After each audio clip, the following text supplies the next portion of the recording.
Olá, esse é mais um Exame Infra, seu podcast que discute o presente e o futuro da infraestrutura brasileira. Eu sou André Martins, repórter de Brasil e Economia da Exame, e ao meu lado está Maurício Malanconi, fundador da Suporte. Tudo bem, Maurício? Graças a Deus, André. É um prazer estar aqui novamente. E hoje vamos falar sobre como eu posso dizer, um assunto diferente dentro da infraestrutura, que é a infraestrutura social. Tivemos leilões recentes, principalmente no ano passado, e hoje a gente recebe para falar sobre o assunto José Aliperti Júnior, que ele é CEO da Astra, que é uma empresa de infraestrutura e concessões educacionais, e faz parte do consórcio que ganhou um dos lotes aqui do estado de São Paulo para a construção e administração da infraestrutura escolar nos próximos anos. Ele vai contar um pouquinho sobre como está o projeto e falar sobre os desafios e também das discussões acaloradas que acontecem em torno desse tema aqui com a gente. José, muito obrigado por ter aceitado o convite. Obrigado a você, gente. Um prazer estar aqui para falar desse assunto. Ótimo. E antes da gente entrar nos detalhes sobre o leilão, sobre o cronograma de obras no momento, eu queria que você falasse um pouquinho sobre a sua trajetória, né? Hoje você é CEO da Astra, mas eu queria que você falasse um pouquinho por onde você passou, o que você já fez já dentro da infraestrutura e da educação. Pô, você falou que a gente só tinha 40 minutos? Deixa eu tentar fazer um resumo rápido. Eu não comecei minha carreira em educação, eu tive um começo de carreira mais tradicional, vamos dizer assim, para quem cursou administração. Eu fiz administração com pós em marketing, comecei minha carreira profissional, por acaso, empreendendo na área de educação. Eu montei uma escola, foi meu primeiro negócio lá atrás. Mas logo eu vendi e comecei a trabalhar em banco, fiquei 10 anos em banco, depois trabalhei um tempo na indústria, nos negócios da minha família, e em 2006, 2006 eu já tinha um pouco mais de 20 anos de formado, eu estava trabalhando com a família, e recebi um convite para trabalhar na fundação mantenedora da escola que eu havia estudado quando eu era mais jovem, escola que também estavam estudando as minhas filhas na época, que é o Colégio Porto Seguro aqui de São Paulo, e eu aceitei o convite para trabalhar no conselho da fundação mantenedora, e muito rapidamente, de conselheiro, eu me tornei tesoureiro da fundação, que é um cargo de responsabilidade dentro de uma estrutura de fundações, mas é um cargo não remunerado. Então, quando eu cheguei lá, a gente tinha um estatuto que era muito ultrapassado para o momento que a escola vivia. Então, como tesoureiro, eu precisava, acima de um determinado valor, aprovar todas as transações, as compras, os pagamentos que a escola fazia e, portanto, eu comecei a dar expediente uma vez por semana na escola para entender o que eu estava aprovando, e fiquei na tesouraria até o final de 2009, início de 2010, quando assumi um cargo executivo na escola. Eu saí da fundação e passei a trabalhar lá como executivo. Fiquei lá durante 2 anos, fazendo uma reorganização da estrutura de governança do dia a dia da escola, e naquele momento eu já estava em educação, né, de corpo e alma. E como fundação que tem o benefício do SEBAS, né, que é o certificado que confere o maior nível de isenção fiscal para uma fundação na legislação brasileira, o colégio ele tinha a obrigação de, em contrapartida pelo benefício fiscal, de fazer um trabalho de oferta, né, de serviço social gratuito, e a gente atendia, portanto, quando eu cheguei lá eram em torno de 700 estudantes. A gente teve de fazer uma ampliação porque houve uma mudança na legislação em 2011, então a gente passou a atender 2.000 estudantes, em torno de 2.000 estudantes com bolsa integral, e eram estudantes principalmente da comunidade de Paraisópolis, vizinha de uma das unidades da escola, e estudantes que vinham de famílias significativamente vulneráveis por conta do perfil de renda dessas famílias. E aí eu, trabalhando com essas crianças, tive a oportunidade de ver como a educação ela é transformadora, não só na vida do jovem que tem a oportunidade de né, como aqueles jovens tinham de cursar uma escola de excelência, como essa transformação, de certa forma, acaba atingindo toda a família, toda a estrutura familiar. E eu fiquei muito impactado com aquilo. Quando eu saí do Porto Seguro, eu decidi que eu queria trabalhar com educação pública de alguma maneira, ou com público de baixa renda, mais em educação. Aí eu montei uma empresa em 2012, 13, que foi uma empresa que fornecia material didático para contraturno escolar de escolas públicas, no momento em que o Brasil estava discutindo ali o Plano Nacional da Educação, que foi aprovado depois em 2014, e existia uma das metas ali do Plano Nacional, que era a meta número 6, que tinha o objetivo de ampliar o tempo de permanência dos estudantes na escola. E com isso, o governo federal colocou muito recurso num programa que eles chamavam de Mais Educação, que era um programa de transferência de renda ou de recursos, né, direto do governo federal para as redes estaduais e municipais, para que elas pudessem aumentar o tempo de permanência dos alunos na escola. Então, a escola tinha o recurso, tinha os alunos mais tempo ali, mas não tinha o que fazer com eles no contraturno. Então, virava quase como se fosse uma recreação dentro da escola, o que é melhor do que as crianças estarem na rua, mas é muito ruim. Então a gente fornecia para as escolas material para estruturar esse momento extra de permanência delas no contraturno, conectando esse tempo de permanência com o currículo escolar. E aí essa empresa chegou a atender mais de 5.000 escolas, Brasil afora, até o final de 2015, quando o governo federal cortou esse programa, na virada de 15 para 16, né, foi naquela mesma época que a gente perdeu o FIES também, o Mais Educação foi cortado, a gente acabou perdendo todos os nossos clientes, fechamos a empresa, e aí eu decidi trazer para o Brasil um conceito de escola low cost, que é um conceito de educação privada oferecida para público de baixa renda, mas com qualidade. E no desenho inicial, a ideia era a gente fazer isso atendendo públicos de classe D e E. Mas a gente tem um arcabouço regulatório no Brasil, ao contrário dos lugares que deram origem a esse conceito de escola low cost, que não permite você fazer uma educação que caiba no bolso desse público, né? E acho que é bom que a gente tenha esse arcabouço regulatório, diga-se. Né? Então a gente acabou reposicionando o negócio para atender público de classe C, principalmente C-, que é basicamente a base da pirâmide da educação básica privada. Então eu concorri ali com as escolas de bairro, só que com uma oferta de educação de qualidade, em tempo integral, com inglês todo dia. A gente oferecia equipamento, né, um Chromebook, um computador para cada um dos nossos estudantes. Então eu tinha uma oferta de valor muito grande para o público que frequentava escolas de bairro, ou até para o público que estava na escola pública, mas que tinha condições de renda de colocar numa escola particular. E no momento que eu estava montando esse negócio, apareceu um outro empreendedor montando um negócio exatamente igual, querendo solucionar o mesmo problema, com uma tese de negócio muito parecida.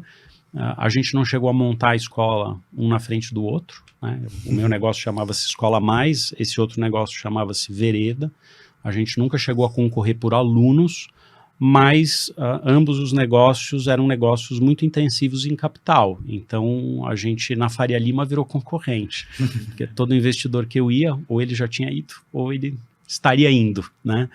E aí a gente se conheceu nesse contexto, não fez sentido, porque os negócios estavam em estágios bastante diferentes, a gente aproximar as duas iniciativas, mas cada um seguiu o seu percurso. Ele vendeu, saiu do negócio dele, montou o Danilo, né? Estou falando do Danilo Costa, que hoje é meu sócio. Ele montou outro negócio, vendeu também o segundo negócio dele, e eu fiz a venda da Escola Mais, que é esse negócio de educação low cost.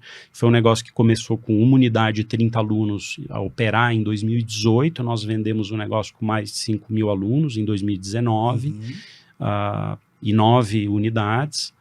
E aí quando eu vendi a Escola Mais, o Danilo me ligou e falou: agora vamos fazer alguma coisa juntos, em educação, né? ambos com não compete em educação básica privada, então tinham algumas coisas que nós não podíamos fazer, e nós começamos a estudar o mercado, o que nós vamos fazer, né? Que não seja educação básica privada, mas que seja educação. E aí, falando assim parece óbvio, né? Na hora nem sempre é. O grande cliente de educação no mundo todo, não só no Brasil, é o governo, porque a educação, em geral, ela é pública, né? Ou deveria ser. E aí, olhando para governo no Brasil e para os movimentos que haviam no mercado de educação básica, a gente entendeu que as PPPs de infraestrutura escolar eram um movimento que estava se formando, uma onda que estava começando a se formar, e a gente decidiu montar a Astra, que é a primeira companhia brasileira de infraestrutura focada exclusivamente em educação. E logo que a gente montou a companhia em 2014, a gente decidiu olhar as PPPs que estavam sendo licitadas pelo Estado de São Paulo, que eram os contratos que estavam ali com o edital prestes a ir para a rua, e a gente conseguiu formar um grupo de sócios para olhar esse leilão, e acabamos, junto com outros 4 sócios, nos sagrando vencedores de um dos lotes. Então, de maneira resumida, essa é a história. José, eu acho, né, o que te motivou, né, você juntar esses universos de infraestrutura e educação, né? Você está citando um pouco dessa sua trajetória como empreendedor dentro do setor educacional, mas o que você vê de gargalo na infraestrutura da escola que precisa ser resolvido e que você acredita que a Astra Infra está preparada para resolver? Excelente pergunta, Maurício. Eu acho que quando você pensa num novo negócio, eu parto do seguinte princípio: a gente precisa entender qual o problema que a gente se propõe a resolver e como que a gente vai resolver, mas mais do que isso, que eu acho que foi talvez o ponto de partida que levou Danilo e eu a pensarmos na Astra, a gente também procurou pensar um pouquinho em quais eram as competências que a gente reunia que representavam um diferencial na nossa história, né? E aí, fazendo esse exercício, a gente entendeu que a gente tinha aprendido a operar escola de uma maneira muito eficiente, coisa que parece óbvia no universo da educação, mas não é. Porque quando você pensa em educação básica privada, a maneira como a educação básica faz a formação de preço é, de certa forma, parecida com o varejo, né? É de baixo para cima. Então, você soma os teus custos, né? Tenho lá tantas salas de aula, tantos professores, qual o tamanho da minha folha de pagamento, quantas pessoas eu preciso ter para administrar a escola, quanto eu gasto de aluguel, quanto eu gasto com a manutenção do meu prédio, quanto eu quero ter de margem, somo tudo isso, divido pelo número de alunos, eis minha mensalidade. É assim que, por incrível que pareça, a escola faz preço dessa forma. Quando a gente montou, tanto a Vereda, o Danilo, quando ele montou a Vereda, e eu, a Escola Mais, a gente fez o exercício contrário. A gente tinha um público que a gente queria atender e, portanto, a gente tinha um target de ticket ou de mensalidade que a gente podia cobrar, porque era o ticket que cabia no bolso daquele público, e aí a gente teve que fazer o exercício contrário. Como é que eu faço uma educação de qualidade que, entre outras coisas, pressupõe infraestrutura de qualidade, caberem dentro desse valor? Né? E a gente foi levado a desenvolver uma habilidade que, de novo, parece comum, mas não é, de aprender como a arquitetura da escola influencia no teu custo de operação, você aprender a fazer gestão de fluxo dos estudantes dentro da escola, aumenta ou reduz o número de conflitos. Quando você aumenta ou reduz o número de conflitos, você aumenta ou reduz o desgaste da tua infraestrutura, o número de pessoas que você precisa ter para fazer a mediação desses conflitos, né? Então, a gente foi aprendendo todas essas coisas e ficamos apanhando durante anos, né, para conseguir operar de maneira muito eficiente, ou seja, com menos gente, com menos espaço, e ainda assim garantindo que tudo funcionasse bem e que a estrutura fosse de excelência. E aí, quando a gente foi pensar no problema, a gente também colocou na mesa as habilidades que a gente tinha. E aí, olhando para esse mercado que parecia algo, né, que ia ganhar atração e tudo, o que tudo indica, ganhou e, né, vai ganhar ainda mais, a gente entendeu que porque também conhecemos a escola pública de estar dentro da escola pública, muito embora eu tenha deixado a minha empresa de venda de material para a escola pública em 2016, 15, 16, né? A gente sempre trabalhou junto com escolas públicas na Escola Mais, então eu tinha muitos parceiros, a gente fazia parceria com as escolas ali em torno das nossas unidades, eu vivia dentro da escola, eu conheço muito a escola pública e eu sei dos problemas de infraestrutura que a escola pública enfrenta, eu sei a origem, a razão desses problemas existirem, e a gente conseguiu entender que essa solução de PPP, aliado às habilidades que a gente tinha, poderiam ser uma maneira de garantir que a escola pública passe a ter uma infraestrutura que funcione. Então, no fundo, o que eu acho, para tentar responder a tua pergunta, a escola pública hoje enfrenta um problema na infra, que é o seguinte: a infraestrutura ela não é o problema mais importante, certamente não é. O problema mais importante da educação é a aprendizagem, são os estudantes, é o bem-estar dos estudantes. Mas a aprendizagem é um negócio muito difícil de você mensurar, em especial no curto espaço de tempo, né? Porque você tem um percurso educacional de 13 anos, 15 anos, 17 anos que você fica dentro da escola. É muito difícil de você chegar em casa e dizer, puxa, hoje foi um dia em que eu aprendi mais ou menos do que ontem, porque é um processo. Mas se tiver uma goteira na escola, isso não é importante, mas é urgente. Isso acaba se tornando um problema que passa na frente do problema da aprendizagem. Sempre. Eu não estou falando isso como alguém que frequenta a escola pública, eu estou falando isso como alguém que já sentou na cadeira de um diretor. Né? Você vai receber um pai ou uma mãe na escola, ou mesmo vocês forem pensar na escola dos filhos, dos sobrinhos, né? Quando você vai na escola e você tropeça num bueiro aberto na calçada da escola, ou tem uma chuva que está caindo ali na recepção da escola, a primeira coisa que você pensa, essa escola é desorganizada, é uma bagunça, essa escola é ruim, né? Então, esses problemas, que nem sempre são os mais importantes, acabam sendo os mais urgentes. Então, a gente olhando para isso tudo, entendeu que a gente reuniu um conjunto de habilidades. O mercado estava no momento em que a gente podia juntar tudo isso e transformar a qualidade da infraestrutura da escola pública brasileira, com o objetivo de, naturalmente, criar um ambiente para que o ensino também possa evoluir. E, José, assim, eu acho que é importante para a nossa audiência, a gente tem uma audiência muito qualificada, mas a gente também tem pessoas que acabam se interessando pelo tema.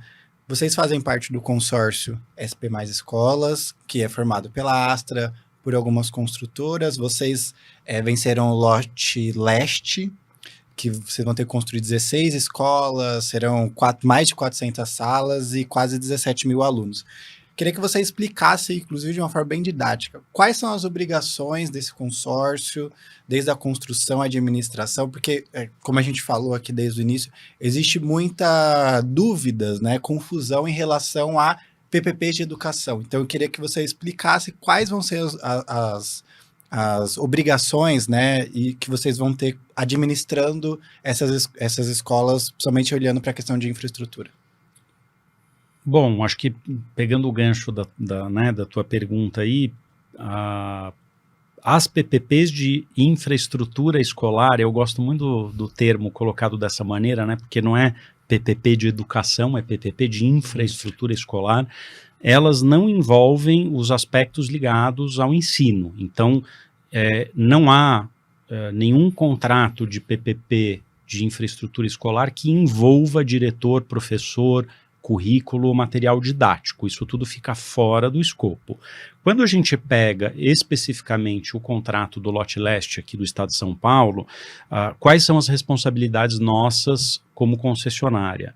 Nós vamos ter que construir 16 unidades escolares em 16 municípios diferentes. São todas escolas com capacidade entre 730 e 1.300 alunos, então são escolas grandes. Uhum. Essa capacidade é para período integral, né? Então, se a gente fosse pensar numa escola pública tradicional, poderíamos imaginar que seria 3 vezes essa capacidade, porque a escola pública, em especial estadual, opera em 3 turnos, manhã, tarde e noite, né? Estamos falando de um único turno. Uma vez que essas escolas estejam entregues, passa a ser nossa responsabilidade operar essa infraestrutura. O que significa isso? Nós vamos ser responsáveis por fazer a portaria, a limpeza, a mão de obra da cantina, né, do restaurante da escola. Então, tanto os equipamentos como a mão de obra, nós é que vamos empregar. Os insumos continuam sendo fornecidos pelo Estado, o cardápio também. Nós vamos operar toda a manutenção dessas escolas, jardinagem, controle de pragas. Vamos ter uma pessoa de tecnologia em cada uma das escolas para dar suporte aos professores e demais usuários, né? Isso inclui alunos, profissionais da secretaria escolar, diretor, coordenador, etc. A gente é obrigado a ter um coordenador administrativo dentro de cada escola, que é a pessoa da concessionária que responde por todos esses serviços e que, de certa forma, atua ali como se fosse um braço direito do diretor, no sentido de garantir que as demandas de infraestrutura sejam encaminhadas.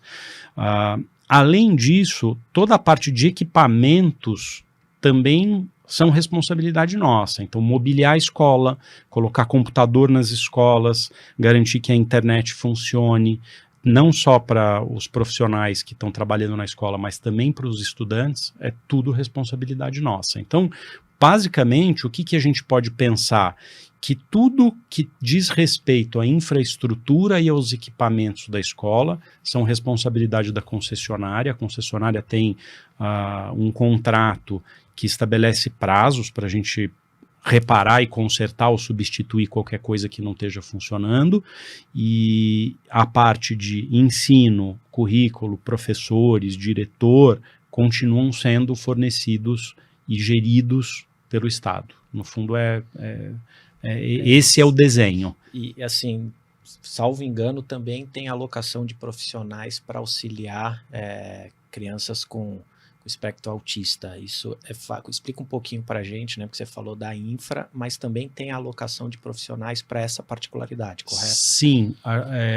No contrato do Estado de São Paulo, esse profissional, né, o AT, que é o acompanhante terapêutico, dependendo da rede, seja ela municipal, estadual, nos diferentes lugares do Brasil, o nome às vezes é outro, mas o acompanhante terapêutico nas escolas que são parte desse contrato, elas são responsabilidade da concessionária e existe uma regrinha contratual que rege qual é a quantidade de pessoas ou de profissionais que a gente tem que ter em cada uma das escolas. Então, como é que funciona? A gente tem 3 tamanhos de escola nesse contrato. A pequena, que não é pequena, né? Mas a pequena, a média e a grande. Nas 2 menores, a gente é obrigado a deixar 2 profissionais, pelo menos. Então, de largada, não importa quantos alunos a gente tenha na escola, nem quantos alunos com laudo a gente tenha na escola, são 2 profissionais, pelo menos, na pequena e na média. E na grande são 3 profissionais. E aí depois, existe uma regra que é a seguinte: a cada 3 alunos com diagnóstico que pressuponha um acompanhante terapêutico para aquele aluno com diagnóstico, né, ou seja, a cada 3 alunos, um acompanhante. Então, nas escolas pequenas, se a gente tiver mais do que 6 alunos com diagnóstico, a gente precisa alocar mais um profissional. E depois mais 2, mais 3 e assim por diante, sempre na regra de 1:3, que é o que estabelece o contrato. Então, o contrato já regra, inclusive, em que situação que a gente precisa trazer mais profissionais e como é que a concessionária se remunera desses profissionais à medida que eles vão sendo agregados. E isso é um super desafio, viu? Que a quantidade de crianças com laudo tem aumentado nos últimos anos, em especial depois da pandemia, de maneira muito significativa. Muito significativa. Então, você poder contar com a agilidade de um fornecedor privado para poder contratar, acho que se eu não me engano, acho que a gente tem 1 semana para alocar um profissional desse a partir do momento que ele se torna necessário na escola. Né? A gente tem que contratar, formar e alocar ele na escola. Então, com essa agilidade, é difícil de você fazer, como a gente estava conversando antes, né, no modelo tradicional de contratação ou de concurso público. Ô José, inclusive, acho que todas essas questões que você colocou até agora mostram um desafio de integração, né, de colaboração, de divisão de papéis em relação aos atores que já vão estar lá na escola, né, diretor, professores e a concessionária. Acredito que isso esteja previsto no contrato, mas até com a sua experiência como gestor de escola, né, como você imagina que... Porque assim, até... passando para quem nos acompanha, hoje tem um projeto que é em BH, que ele já funciona há mais de 10 anos, de PPP de educação, e esse de São Paulo ainda vai funcionar, né? As escolas vão começar a ser construídas, vai começar a operação. Então, eu queria entender como vocês já pensam desde já essa integração, essa colaboração entre a diretora, no caso, e esse coordenador de infraestrutura, para que tudo seja atendido conforme prevê o contrato e também para o bem-estar ali de todos que vivem naquele ambiente educacional. Olha, primeiro só uma observação. A gente tem outros contratos que já estão performados, tá? Então, assim, por exemplo, aqui mesmo no município de São Paulo, o município licitou já 2 lotes de céus, cada um deles com 5 céus. A gente já tem céus entregues e operando dentro desse modelo de PPP também. É novo, é recente, mas já existem outros contratos além do de BH que estão operando.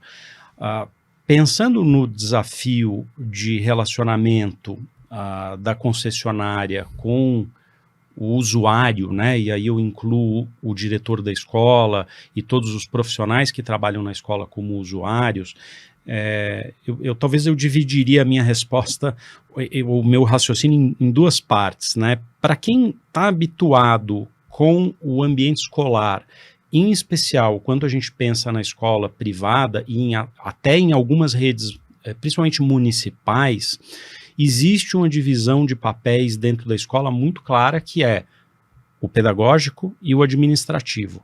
A escola pública brasileira não tem a figura do administrativo. O diretor acaba fazendo o papel de zelador, além de ser o responsável pela unidade, por garantir que sejam cumpridos todos os aspectos pedagógicos, ele também acaba sendo o zelador da escola. Quando a gente vai para algumas redes municipais um pouco mais estruturadas, com mais recurso, né? Mais estruturadas acho que não é o termo, mas com mais recurso, ou quando a gente olha para a escola particular, a gente já tem essas 2 figuras. Tem um diretor e sempre tem ali um gerente, um coordenador, às vezes até, dependendo do porte da escola, um diretor administrativo que dividem os papéis dentro da escola de cuidar e zelar pela equipe de professores e pela aprendizagem, e o administrativo que vai cuidar dos aspectos de infraestrutura, dos fornecedores que vão na escola para resolver problemas, N problemas, né, que acontecem no dia a dia. Então, assim, primeiro, acho que isso me parece algo bastante natural. Eu vejo o nosso coordenador administrativo dentro dessas escolas como um braço direito da diretora, né, ele deve prestar contas à diretora, e a diretora é que deve orientar ele do que precisa ser feito e como precisa ser feito. Acho que esse é um primeiro aspecto. E depois, eu talvez te responderia de maneira um pouco mais filosófica, né, porque a gente já viu muito aquela coisa assim, mas como é que tem uma empresa privada dentro do espaço público, tudo é pedagógico dentro da escola. É verdade, é mesmo. Tudo dentro da escola é pedagógico. Quando um pai entra na escola e se relaciona com um professor, a maneira como ele se relaciona é pedagógica. E o pai não é nem uma empresa privada e nem um funcionário público, né? Quando a gente tem um prestador privado entrando na escola para consertar um ar-condicionado que quebrou, a maneira como se relaciona com os alunos ali dentro é pedagógico, né? Não importa se ele é funcionário de uma concessionária, se ele é funcionário de uma empresa privada que foi contratada só para aquilo, ou se ele tem carteira assinada como funcionário público. Então, eu vejo o papel do diretor escolar como o grande maestro das relações dentro do ambiente escolar. O diretor escolar é responsável por garantir que as relações que acontecem dentro da escola, sejam elas entre um funcionário de uma empresa privada e um aluno, um pai e um estudante, um pai e um professor, né? Quer dizer, seja qual for a relação que acontece ali, é responsabilidade do diretor e depois da equipe pedagógica da escola garantir que aquela relação se dê dentro dos parâmetros, dos valores que se praticam naquela escola, dos parâmetros curriculares que se pretendem traduzir para os alunos em aprendizagem e educação naquele ambiente escolar. E eu acho que isso não muda o fato de ter uma concessionária lá dentro. De novo, pode ser o funcionário de uma concessionária, poderia ser um funcionário público. A maneira como ele se relaciona com os demais usuários daquele espaço é e sempre será pedagógica e é e sempre será a responsabilidade do diretor garantir que aquele relacionamento aconteça dentro do parâmetro de valores daquela comunidade, né? José, dentro desse contexto, vocês têm alguns marcos e alguns compromissos que a concessionária tem para entregar essas 16 escolas aqui para o estado de São Paulo. Quais são essas principais datas? Se está dentro do cronograma, como é que está o avanço, né? Pelo que a gente entendeu da PPP como um todo, a contraprestação vocês só começam a receber após o início dessas operações, ou seja, deve haver aí, inclusive, uma ansiedade por fluxo de caixa para que essas escolas comecem a operar. Como é que está esse cronograma? Pode spoiler? Com certeza. Eu acho que você tocou num ponto que é chave desse modelo de contratação, né? Quando você pensa no modelo de contratação tradicional, vamos dizer, para execução de uma obra, a construtora que está fazendo a obra, ela está sedenta por uma medição. Mediu, ganhou. Né? Mediu, ganhou. No caso da concessão, da PPP, né, no caso, a gente só começa a receber depois que a obra está entregue. Né? Não é que mediu, ganhou. Tem que estar entregue, aí a gente começa a operar e depois que a gente começa a operar, a gente começa a receber. Então, se a gente for pensar no contrato do Estado de São Paulo, existem vários marcos contratuais, mas os principais deles, quais são? A entrega das escolas, que está dividida em 2 grupos. A gente tem um primeiro grupo, uma primeira fase de entregas, que seria a entrega de 7 unidades, até metade do ano que vem, né, final de julho, agosto do ano que vem, para que a gente possa, então, uma vez que elas estejam entregues, o governo fazer todo o processo de validação dessa entrega, ou seja, ele recebe a escola, ele mobiliza a equipe, ele faz todo o processo de reorganização das matrículas, para que no início do ano letivo de 27 a gente de fato tenha alunos nessas escolas. Esse é o marco contratual número 1. O marco contratual número 2, a gente entregar outras 9 unidades na mesma época de 2027, para que as escolas comecem a operar no ano seguinte, 2028, tá? Como é que está na prática? A gente começou, ao invés de 7 obras, a gente começou 8. Nós estamos tentando antecipar uma escola, né? Quer dizer, nossa meta é até metade do ano que vem, ao invés de entregar 7, entregar 8 obras. E aqui vai o spoiler, uma delas a gente vai tentar entregar no início do ano letivo de 2026. Né? Então a ideia é a gente entregar a primeira escola até final de fevereiro, início de março, para que a gente consiga começar o ano letivo já com essa escola atendendo estudantes, né? Isso é uma vontade, uma meta nossa. A gente naturalmente precisa combinar isso com o contratante, que é o governo do estado de São Paulo. A gente não pode entregar a escola no momento que a gente quiser, a gente tem um limite máximo, mas entregar antes significa combinar o jogo, e existem momentos, né, ou antecedências mínimas com as quais a gente precisa, enfim, costurar a coisa toda com eles para que eles possam mobilizar a equipe e começar a usar a escola de fato, né? Então, a gente deve entregar uma no começo do ano e 7 no meio do ano que vem. Ótimo. E então a ideia é que em 2026, tudo combinado, você já tenha uma escola em operação. Pelo menos uma. Se a gente conseguir, nas outras 7 que estão previstas para serem entregues no meio do ano, também antecipar um pouquinho, que é o que nós estamos tentando fazer, ao invés de entregar lá em agosto, a gente conseguir entregar no final do primeiro semestre, eventualmente a gente consegue começar segundo semestre com todas as 8 escolas funcionando. Mas isso é algo que a gente ainda precisa alinhar com o governo do estado para saber se também do lado deles isso funcionaria. E as outras 8? 2026. Perdão, 2027. 2027. As outras 8, 2027. A ideia, de novo, também é tentar uma antecipação, ao invés de entregá-las no meio do ano, entregá-las no começo do ano, mas aí eu estou falando de obras, eu não vou dizer que a gente não começou, porque tem bastante coisa avançada, né? Mas, enfim, isso ainda está num horizonte mais adiante, a gente não decidiu sobre isso ainda. Então a gente pode dizer que 8 escolas já estão em processo de obra e uma pelo menos já está mais avançada. Sim, 8 escolas já estão em obra, a gente já tem um processo avançado de obra nessas 8, uma delas bastante significativo o avanço. O que eu posso dizer para vocês é, com certeza nós vamos cumprir o contrato, entregar todas as escolas que precisam ser entregues na data, mas existe um esforço bastante grande da nossa parte de tentar antecipar. Ótimo. Né? E olhando o contrato de concessão é de 25 anos, como garantir a sustentabilidade operacional e financeira num horizonte tão longo, José? Eu acho que, assim, o contrato de PPP ou o contrato de concessão, ele tem um artifício que é a flexibilidade dele de se adequar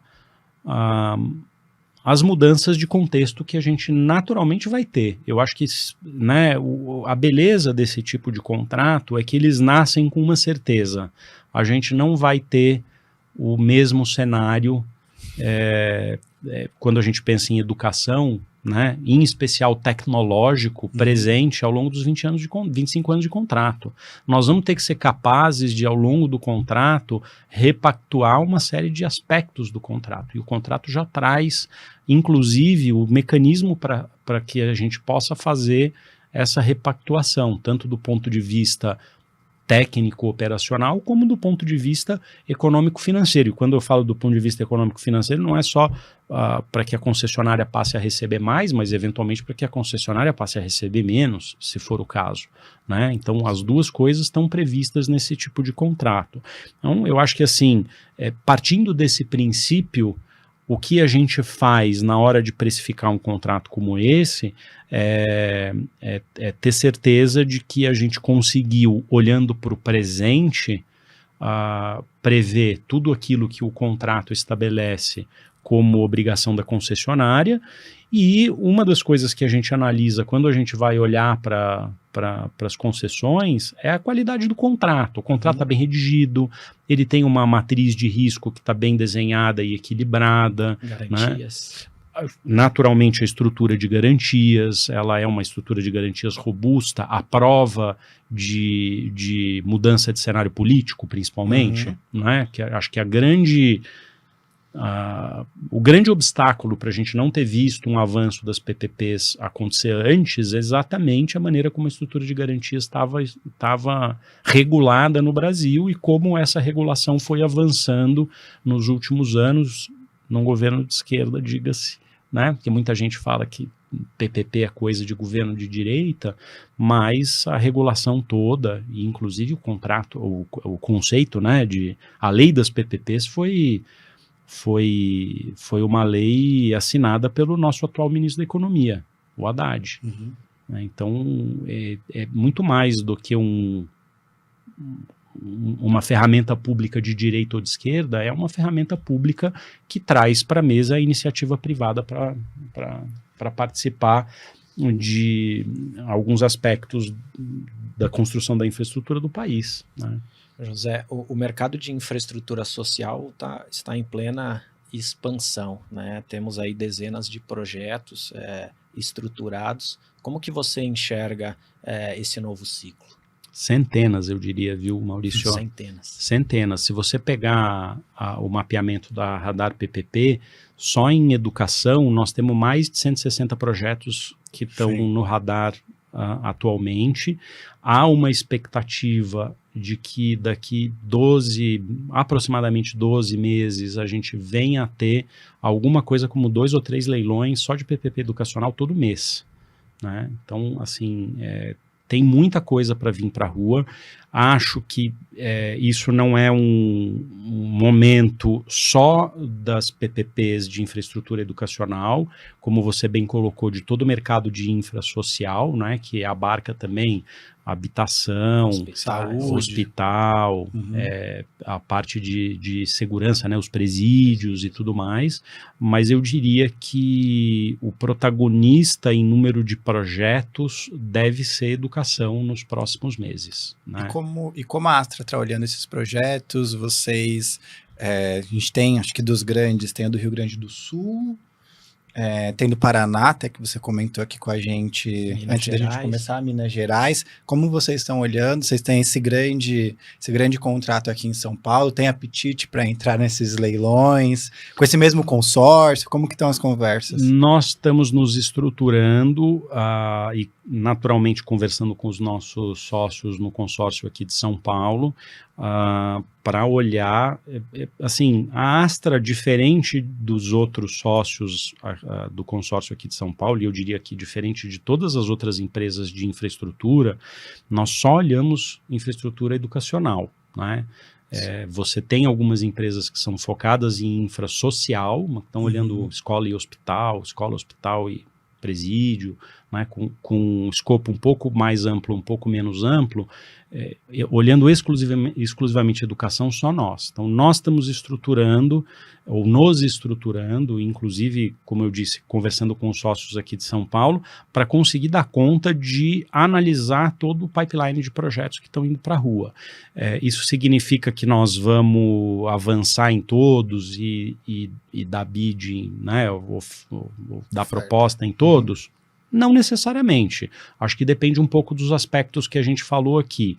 Momento, uma avaliação dos ativos, tem muito contrato vindo para a rua para reforma de escolas existentes, né? Eu acho em São Paulo também. Aqui em São Paulo, inclusive, a avaliação de um ativo de infraestrutura existente é muito diferente da avaliação de um ativo de greenfield, né? Quando você vai construir a escola do zero, porque aí eu acho que entram aspectos, inclusive de avaliação da cultura escolar que já está lá estabelecida, dos usuários, de como foi planejada aquela infraestrutura, enfim, tem várias coisas. Então, assim, não sei se nós vamos entrar em todos os leilões, mas certamente nós vamos olhar tudo, né? O que é de educação, nós vamos olhar tudo, estamos nos organizando para olhar tudo, não só do ponto de vista da capacidade técnica de avaliar os editais, mas também da nossa condição financeira de poder participar de todos os projetos, né? José, quais avanços institucionais e regulatórios você entende que ainda são necessários? Olha, eu acho que do ponto de vista regulatório, a gente tem um cenário muito maduro para o mercado de PPPs e concessões. O que me parece que ainda a gente precisa, menos eu diria discutir, mas é mais garantir que todo mundo entenda da mesma forma, né? Uma conversa que a gente estava tendo aqui antes de começar. O que é a tal PPP da educação, entender que PPP de infraestrutura escolar não é privatização do ensino, é uma ferramenta de política pública que ela nem sempre vai ser a melhor ferramenta para resolver os desafios de infraestrutura de uma rede municipal e estadual, mas ela no mínimo precisa estar na caixa de ferramentas de um secretário, de um prefeito, de um governador, né? Então eu diria que a gente tem um ambiente muito maduro. O que a gente precisa é garantir que o entendimento e a compreensão das pessoas, sejam elas a população em geral os usuários das escolas públicas, os colaboradores, os professores que trabalham na escola pública, assim, consigam entender de fato o que é que significa isso e diferenciar a PPP de todos os outros tipos de contratação privada que existe na educação, né? Pouco do que a gente falou antes, existem várias modalidades e as coisas estão todas meio misturadas, todo mundo chama de PPP e na verdade nem tudo é a mesma coisa. E José, como você vê, assim, tem várias críticas, eu acho que eu vou fazer essa pergunta na sequência, mas eu quero dar um passo antes. Como você vê a questão, assim, qual que é a grande, talvez, cereja do bolo, na sua visão, de uma PPP na comparação do modelo atual? Que, assim, hoje, para quem acompanha a educação de perto, sabe que várias escolas públicas já têm serviços somente de infraestrutura terceirizados, né? Seja a contrato via prefeitura, licitação, enfim, já existe o privado dentro da escola pública, mas são diferentes empresas e a gestão disso é diferente. Então, o que você vê? Você explicou um pouquinho para a gente isso antes do programa, eu queria que você falasse para a audiência entender também como você vê as diferenças e a vantagem de um modelo como esse aqui em São Paulo.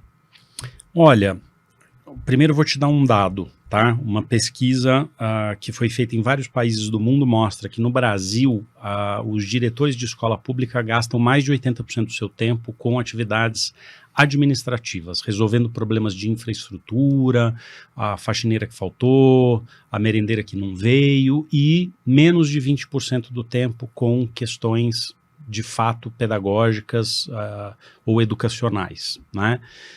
Então, acho que se a gente consegue tirar da mesa do diretor a preocupação com os aspectos que não educacionais e pedagógicos, a gente consegue fazer com que o diretor e o restante da equipe que está lá para lecionar e para garantir que os alunos aprendam, estejam focando o seu tempo, de fato, na atividade finalística da escola, que é educação, né? E aí eu vou contar uma anedota, que não é uma anedota, né? É quase que um filme de terror, mas é a realidade que a gente vê nas escolas públicas brasileiras. Esses dias estava visitando uma escola pública e aí entrei na sala da diretora e tinha ali uns 3 ventiladores em cima do móvel, assim, e no caminho da sala dela a gente passou, tinha uma cobertura de policarbonato quebrada com um galho caído em cima, e eu estou contando isso porque ela foi fazendo questão de mostrar, né? Quebrou ali o policarbonato, aí entramos na sala dela, eu tenho... Aí eu falei, mas por que você está contando isso, né? Ela falou, então, eu vou te explicar uma coisa. Esses ventiladores eu ganhei para colocar nas salas dos alunos que passam muito calor. Só que acontece o seguinte, eu preciso contratar alguém para vir aqui colocar esses ventiladores, da mesma maneira que eu preciso contratar alguém para consertar o policarbonato. Só que a colocação do ventilador é uma coisa pequena em valor. Consertar o policarbonato é uma coisa muito pequena em valor. Ninguém quer me mandar orçamento, porque fazer o cadastro na prefeitura e mandar toda a documentação que precisa para vir aqui consertar um policarbonato ou pendurar 3 ventiladores é muito pouco dinheiro. Então, o que está acontecendo? Eu estou esperando quebrar mais algumas coisas aqui na escola para eu conseguir juntar um pacote e aí eu consigo contratar alguém para vir aqui consertar os 3 ventiladores, o policarbonato e seja lá mais o que for que vai quebrar. Então, essa é a realidade da escola pública. E aí, a hora que a pessoa chega para colocar o ventilador, a rede elétrica já não está mais funcionando porque quebrou alguma coisa. E aí você fica que nem cachorro, né, correndo atrás do rabo. E não é que as pessoas não sabem fazer ou não têm competência para fazer. É que todo o rito de contratação público, né, e ele precisa ter um rito, ele precisa seguir um certo rigor, ele acaba colocando em cima do gestor que está ali na escola um processo que inviabiliza a contratação de pequenas coisas. Quando você coloca isso na mão de uma concessionária, a gente tem aqui no Contato Estado de São Paulo um SLA. queimou uma lâmpada, eu não me lembro quanto tempo, mas eu tenho horas para trocar a lâmpada. Se passar de um determinado número de horas e eu não fui lá trocar a lâmpada, eu sou penalizado. Eu não recebo a minha contraprestação inteira e, portanto, não remunero o investimento que eu fiz para construir a escola. Então, meu incentivo é cumprir o SLA. É diferente de um contrato tradicional, né? Um pouco do que a gente estava falando antes. Justamente, até estava, de certa forma, fazendo um vínculo com essa sua resposta. Se você consegue dar exemplos para o público, né, de quais ações e quais são os seus SLAs, né? Então, assim, qualquer evento que tenha dentro da estrutura da escola, se você não atender num delta de tempo, você é punido contratualmente, né? Então, tem esse resguardo, essa segurança, e essa é a obrigação da concessionária, né? Garantir essa infraestrutura. Se você quando estava comentando do pessoal para atender os alunos com espectro autista, enfim, você citou que você tem uma semana para contratar, treinar e colocar esse profissional dentro da sala de aula. Se você puder trazer outro exemplo, porque eu acho que aí está a grande diferença, né? É o tempo de atendimento, o tempo de resposta, que é um dos principais motivos pelo qual você vai ser medido dentro da infraestrutura escolar e que, se você não atender, você é punido, né? Punido numa redução da contraprestação, certo? Exatamente. Assim, acho que esse ponto no qual você tocou, Maurício, é para mim um dos principais pontos quando eu digo que a gente tem que olhar se o contrato está bem desenhado. O contrato tem que estar bem desenhado, inclusive quando a gente pensa nos indicadores de desempenho, né? Todo contrato, assim, até para voltar um passo atrás, e quem não conhece o detalhe das PPPs ou dessa modalidade do contrato, entender esse aspecto, né, regulatório. Todo contrato de PPP, ele obrigatoriamente precisa ter um mecanismo chamado indicador de desempenho. O que significa isso? Uma vez que a concessionária fez um investimento em infraestrutura que é objeto do contrato e depois ela começa a operar, a remuneração dela pela operação, que vem junto com o pagamento pelo investimento que foi feito, precisa ser medido periodicamente e avaliado contra indicadores de desempenho, que, se a concessionária não cumpre, ela não recebe a contraprestação toda, né? No caso do contrato aqui do Estado de São Paulo, quem é que faz a fiscalização do cumprimento ou não desses indicadores de desempenho? O próprio contratante, que é o governo do Estado de São Paulo, a Arcesp, que é a agência reguladora. A gente precisa contratar um verificador independente, que é uma empresa de mercado, né? Como as grandes consultorias aí que fazem auditoria. Então ela vai na escola para fazer.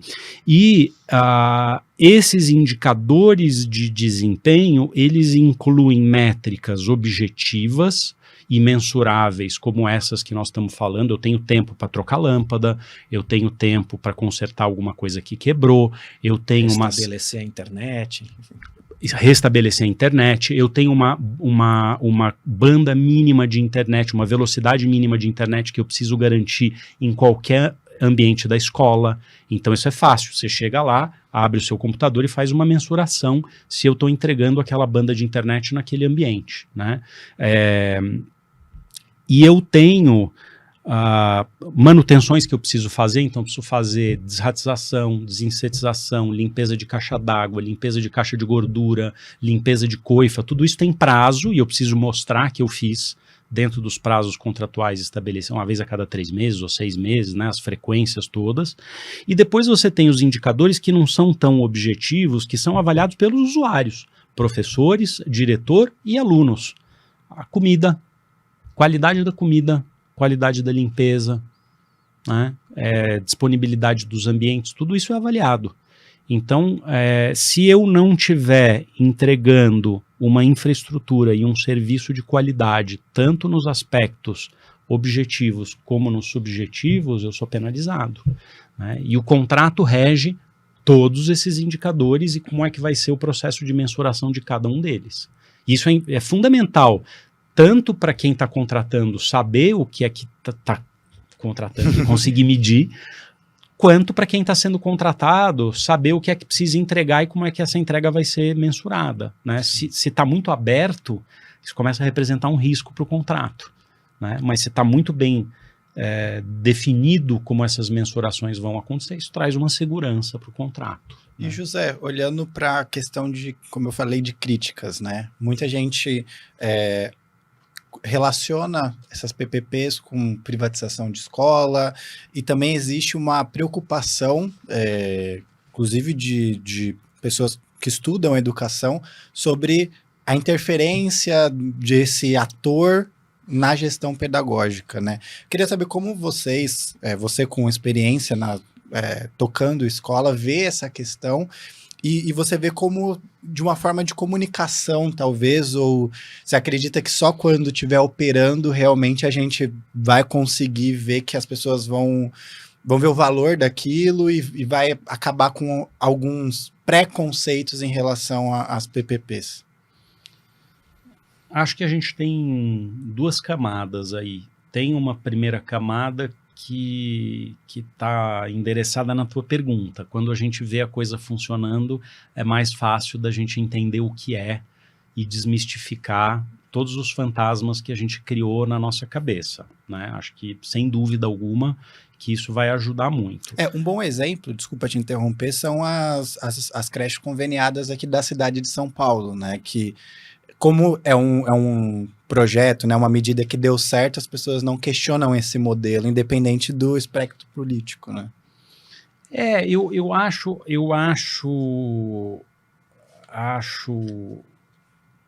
bom e ruim o seu exemplo. Bom e ruim. Porque ele é diferente, mas é que existiu críticas no início e agora se vê como algo positivo, né? Talvez eu faria um pequeno ajuste, né, pelo menos na minha maneira de entender. Eu acho que, assim, esse modelo resolveu um problema, que é o problema de vaga. Isso. Né? Porque a gente ainda, se a gente ainda tem aluno fora da escola hoje no Brasil, em números consideráveis, é na educação infantil, né? Porque a educação infantil se tornou obrigatória mais recentemente. Você tem esses números? 2,3 milhões de estudantes sem acesso à escola por fora da creche por falta de vaga no Brasil. Esse é um levantamento que foi feito pelo Todos pela Educação. Tá? Existe uma quantidade considerável de alunos da educação infantil fora da creche, a maior parte deles por falta de vontade, o interesse ou a intenção da família de colocar na creche, mas ainda assim uma parte considerável, ou 2,3 milhões de crianças por falta de vaga.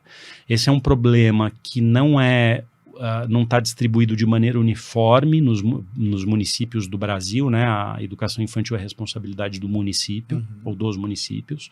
Alguns municípios endereçaram esse problema, como, por exemplo, o município de São Paulo, através dos convênios com as organizações sociais, que é um pouco do que o André estava falando. Então, no sentido de dar conta da demanda que estava reprimida de vagas, o modelo é muito vencedor, de fato, mas eu questiono a qualidade da infraestrutura que é oferecida a esses estudantes ainda. Eu acho que esse é o meu, vamos dizer, acho que o modelo é vencedor no sentido de resolver o problema da falta de vaga, mas ele não é.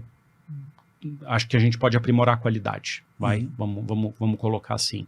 Agora, para voltar na tua pergunta, né, que eu falei que tinha duas camadas, uma delas eu acho que tem a ver com os usuários poderem de fato ver a escola num modelo de PPP funcionando, para desmistificar esse receio de que a escola foi privatizada, qualquer coisa do tipo.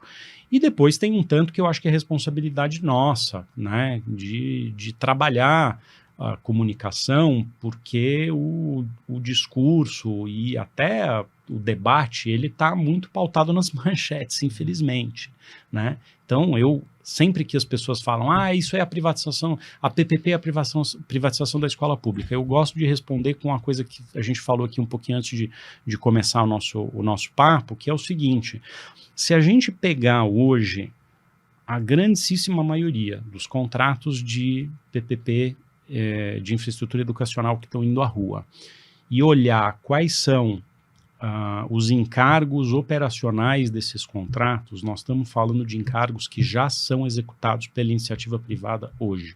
Então, eu vou pegar um exemplo do Estado de São Paulo, que é o contrato que nós ganhamos. Quem é que constrói as escolas públicas do Estado quando o Estado precisa construir uma escola? É uma empresa privada. Quem é que faz a limpeza das escolas públicas quando a escola está pronta? É uma empresa privada. Quem é que aloca mão de obra na cantina das escolas? É uma empresa privada. Quem faz a manutenção são empresas privadas.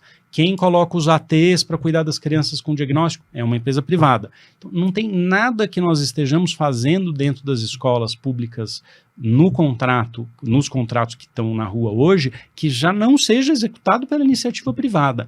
O que muda é a modalidade de contratação. Nós estamos saindo numa modalidade de contratação no varejo, onde o diretor, o secretário de educação e a equipe de secretaria tem que ficar administrando dezenas de contratos pequenininhos com fornecedores que muitas vezes não são fornecedores muito qualificados para a execução dos serviços que eles estão executando, e nós vamos para uma modalidade onde você tem uma única empresa com um alinhamento de interesse financeiro para prestar um bom serviço e uma facilidade muito maior de gestão, porque você tem um contrato só. É isso.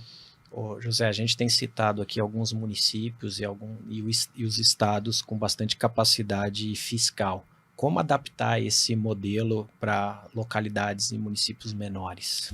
Excelente pergunta. Você sabe que eu tenho participado de muitos eventos que tratam do tema da infraestrutura e eu tenho procurado falar bastante sobre como eu entendo que as PPPs também podem ser uma ferramenta para municípios menores, né?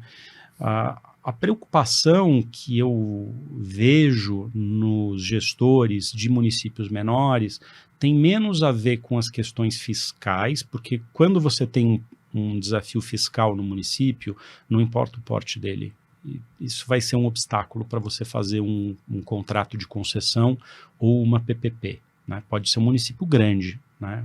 Pode ser um município pequeno.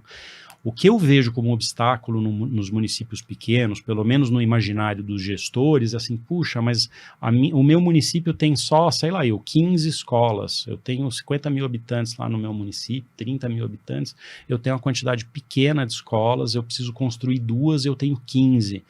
Puxa, isso não é grande o suficiente para justificar uma PPP, né? Eu acho que a resposta que eu tenho dado a essa percepção é de que pode ser, né? Eu acho que, mas tudo depende de como você desenha o contrato. Então, vou dar um exemplo. A gente tem hoje no ar um edital de licitação em aberto de uma PPP educacional no município de Pão de Açúcar, no interior de Alagoas, para a construção e manutenção de uma unidade escolar. É possível fazer, né? De novo, acho que tudo depende de como você faz a modelagem. Você pode fazer isso de maneira isolada, como o Pão de Açúcar está fazendo, ou você pode fazer isso através dos consórcios intermunicipais, por exemplo. A gente tem visto, né, o ano passado a Caixa Econômica fez um chamamento para os municípios que tinham interesse em desenvolver projeto de PPP, em especial para resolver o problema de vagas de creche. E muitos municípios se credenciaram através de consórcios intermunicipais. Também é possível. Então, tanto fazer com o município isolado uma escola, até um consórcio intermunicipal, é possível, sim, o município incorporar a ferramenta da PPP na caixa de ferramentas do gestor público. O que eu acho que o gestor precisa ter é uma boa equipe de assessoria na hora de modelar o contrato para garantir que o contrato seja bem desenhado, que a estrutura de garantia seja boa, para que o contrato possa ser financiável. Se ele for financiável, a gente vai ter interessado em participar. Sempre. José, a gente está caminhando para o fim da nossa conversa e eu acho que vai ser mais um adendo da sua parte, que você citou essa questão de contrato. Você vê que como vocês bidaram para o contrato, vocês acreditam que o contrato que São Paulo desenhou é um bom contrato. Você vê que é um bom exemplo para os outros estados, outros municípios, esse modelo de São Paulo? Sim e não. né, deixa eu explicar a minha resposta. O contrato do Estado de São Paulo é um excelente contrato. Então, eu acho que quando a gente pega a estrutura de garantias, quando a gente pega o desenho dos indicadores de desempenho, tem uma série de pontos positivos que eu acho que devem e podem ser aproveitados. Tem alguns pontos que eu acho que podem e já estão sendo melhorados. Então, por exemplo, depois de São Paulo, a gente teve Caxias do Sul. A estrutura de garantias do contrato de Caxias do Sul veio com mecanismos mais robustos do que o do Estado de São Paulo, né? Não porque o Estado de São Paulo não quis incluir esses mecanismos no contrato dele, mas porque esses mecanismos surgiram depois. O Banco do Brasil colocou, por exemplo, no ar a tal da que eles chamam de teimosinha, né? Que é aquela coisa de ficar tentando debitar na conta de quem está devendo a parcela do financiamento, vamos dizer assim, que é uma garantia que o Banco do Brasil está trazendo para as concessionárias. Isso entrou em vigor e Caxias do Sul já se aproveitou disso no contrato. Isso é uma melhoria de contrato. Por exemplo, o estado do Paraná, que ainda não colocou o seu edital na rua, procurou resolver todas as questões fundiárias em relação aos terrenos objeto da concessão antes de licitar. São Paulo, em cada um dos lotes, incluiu 3 terrenos que vão precisar ser desapropriados pela concessionária, né? O Paraná resolveu isso antes. Ele foi lá onde tinha que desapropriar ou resolver a questão do terreno, ele está resolvendo, está entregando os terrenos desimpedidos para a concessionária. Isso é uma melhoria. E depois, eu acho que tem uma outra parte da minha resposta, que assim, eu também, né, sempre conversando com prefeitos e secretários, eles me dizem, o que eu devo colocar no meu contrato? Copio o de São Paulo, de Caxias do Sul, seja de onde for? Eu digo, olha, eu vou responder com a negativa essa pergunta. O que você não deve colocar? Professor, diretor, currículo e material didático. O resto, você tem que incluir aquilo que é um problema para você. Então, se, por exemplo, aqui no teu município você não tem o desafio dos ATs, que são os profissionais que estão lá junto com as crianças que têm diagnóstico, não inclua no contrato. Mas se, por outro lado, você tem um problema aqui com fornecimento de uniforme, por exemplo, para os teus alunos, inclua no contrato. Então, eu acho que o contrato ele deve ser copiado nas suas estruturas macro, mas eu acho que do ponto de vista micro, ele tem que ser desenhado para atender a demanda do contratante, né? Porque em cada lugar a dor é uma. José, minha última pergunta. Que tipo, né, qual tipo e que tipo de legado você gostaria de deixar no trabalho da Astra? Maurício, eu acho que se a gente tiver no futuro um país em que a gente se orgulhe de colocar os nossos filhos na escola pública, a gente chegou no lugar que eu considero satisfatório como nação, né? Hoje a gente escolhe escola particular para os nossos filhos, né? Eu acho que quando a gente pode, tem condições de pagar por uma escola, a gente geralmente... É uma das primeiras coisas que a gente faz quando a gente tem condição de renda para fazer. Eu gostaria que fosse o inverso. E acho que quando a gente chegar nesse lugar, não está próximo e nem é fácil. E nem acho que nós vamos resolver isso sozinhos, né, com a Astra. Como a gente falou antes, né, acho que o problema da infraestrutura é só um dos problemas que a gente enfrenta na educação. É um problema relevante, sem dúvida, mas é só um dos problemas. Mas eu acho que se cada um for fazendo a sua parte, em algum momento eu espero que a gente chegue num futuro em que a gente se orgulhe de pôr os nossos filhos, netos, talvez bisnetos, numa escola pública. Ótimo. E a minha última pergunta, José, nesse cenário, nessa quentura de leilões que a gente vai ter nos próximos anos, olhando para a educação, né?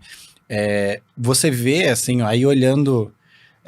o cenário atual, como se desenha, pessoas que você conversa, você vê novos entrantes, você vê fundos de investimento também entrando nessa roda, e o que isso significa para vocês, né? Claro, é mais concorrência, mas também é positivo, né? Porque até como você colocou, vocês não vão conseguir dar conta de todos os contratos. Então, como que você vê esse cenário, assim, vendo tanto como um concessionário, mas olhando uma pessoa que, como você falou, né? Vocês foram a primeira empresa que bancou essa questão. Então, como que você vê esse cenário? Eu vejo com otimismo e uma gotinha de preocupação. Eu concordo com você, é um mercado que tem chamado muita atenção, tanto de operadores de infraestrutura como de fundos de investimento, tanto nacionais como internacionais. Então, a gente deve ver uma procura e um aumento grande de concorrência. Eu acho que isso é muito positivo porque ajuda a qualificar os leilões, ajuda enfim, de fato garantir que nós vamos ter operador e investimento para dar conta de todo o desafio de infraestrutura que a gente tem. E a minha gotinha de precaução ou preocupação é porque eu vejo alguns interessados nesse mercado que ainda subestimam o know-how necessário para você estar dentro de uma operação escolar. Né? Tem muita gente que ainda olha para isso e fala, isso é uma operação de facilities, né? Eu sei cuidar de limpeza, eu sei cuidar de manutenção, eu cuido disso em tantos escritórios ou, sei lá, prédios de uso misto ou shoppings, ou seja o que for. Fazer isso numa escola não é diferente. E, na verdade, né?